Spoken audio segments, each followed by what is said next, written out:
Welcome to Man Does Tech, where I solve the problems you didn't even know you had. You start by verifying what you have and why renewal is required. Confirm whether your Excel is under Microsoft 365 subscription or a one-time Office license. That determines the renewal path. Once you have admin rights and a stable internet connection, sign into the Microsoft account tied to the product.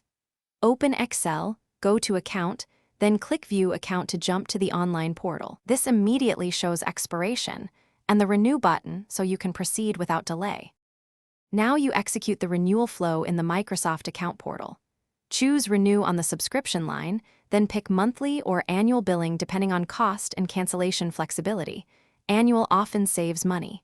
Make sure the email and payment method are correct, then enter card details or use saved corporate billing.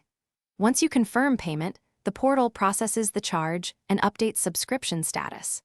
After payment confirmation, return to Excel and sign out and back in if activation doesn't update. Finish the process by ensuring Excel recognizes the renewed license. Close all Office apps and sign back in with the same account used for renewal. Excel should show active subscription under account. If it doesn't, use the built-in quick repair from Programs and Features, then restart. Should you need to, re-enter the product key or choose Change Product Key in Account. If errors persist, check Account for multiple licenses and remove old ones. This resolves most activation conflicts and restores full functionality. Thanks for watching. If you found this helpful, don't forget to like and subscribe.